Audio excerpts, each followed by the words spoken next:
Okay. Recently, I was thinking about this, that I have experienced in my life agoraphobia.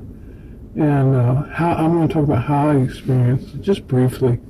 But I experienced it when I was young, when I was 28, and then again when I was 33. And that's it. After that. But during that time, I was attending university both times. And it was just like extreme, like I had extreme panic attacks.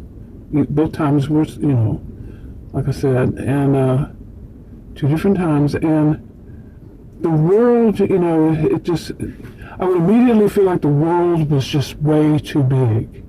And ever since I was a child, I think, I've had this feeling like, you know, like if I look up in the sky, and it could be because of a movie I saw when I was young, I don't even remember the details of it, but when I would look up in the sky, I would feel like the sky is going to take me, you know, when I was a child now. And I would feel that, and I would feel like the world is too big, the world is too big. You know, the sky is too big, okay? It's going to take me up into the sky, and I'm going to be so far. Like I said, I was a child. But I remember when I was probably like in 2nd grade or so, I loved, you know, like you have recess, I'd love to get out in the grass and look up and make, you know, see little things in the clouds, look at the clouds and all that. But at some point it turned into where I was afraid it was going to take me up into the sky. You know, something was going to come down and pull me up in the sky. You know, as a kid.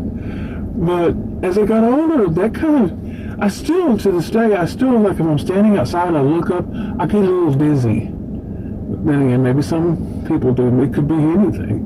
But every once in a while, I feel that, like, woo, I remember, I have that memory. But when I had those 2 times and experienced agoraphobia, yeah, I really felt like the world was too big. Again, that feeling.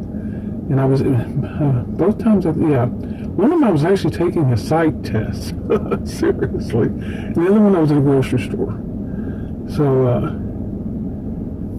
but yeah, I don't even know now how long it was that I would not leave my home. And I remember having a panic attack when this couple, you know, Adam and I, we were living on a campus apartment, and a couple, they were just dating. We were married, but they were dating, and they come over, and I was having this extreme anxiety, extreme panic, and I couldn't, because of the agoraphobia I was feeling. I wanted to leave, but I couldn't. At the same time, I couldn't leave. I couldn't even go and check my mail. It was so bad. I just walk across, you know, where the pool was and get my mail just right outside our door, practically. I couldn't do that because it was so strong. And I remember having the window open and the screen out because I had my foot like inside and out. Then I'd come back in, you know, on the outside. Then I'd come back on the inside. I'd go back on the outside. Because of this panic, and it was too much to be outside. And just outside that window, like 1 foot outside that window, is not me totally out, just 1 foot.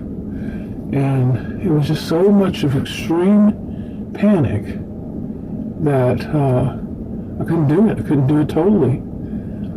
That was a long time ago. That was a long, long time ago for me. But yeah, I remember it, and I was just thinking about, you know, the first person I think I ever saw that did experience something like that was my mother.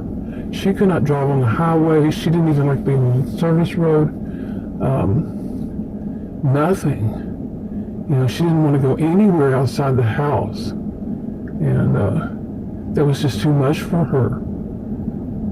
But she had to at times because she had 5 children. You know, my dad was there too, but he worked all day long. And her parents lived next door. They had the house built for all of us, but my dad built on their part, the master suite and all that.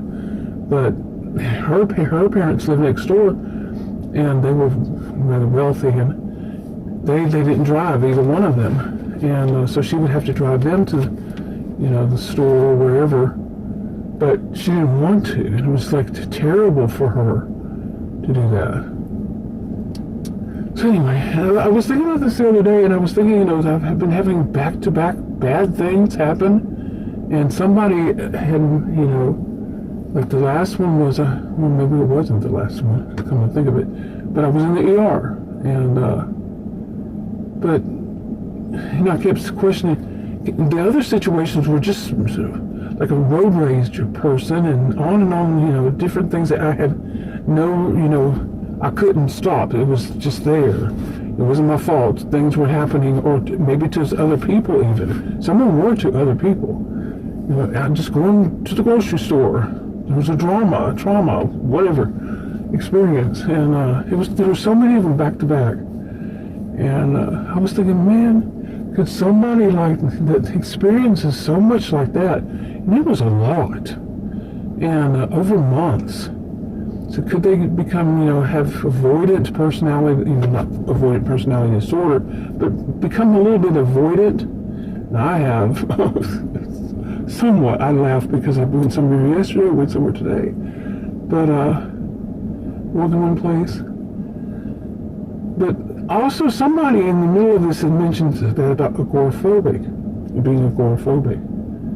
And so I'd already been thinking about it, and I thought, you know, I would not think of it that way. I wouldn't see that this kind of situation would cause that kind of thing.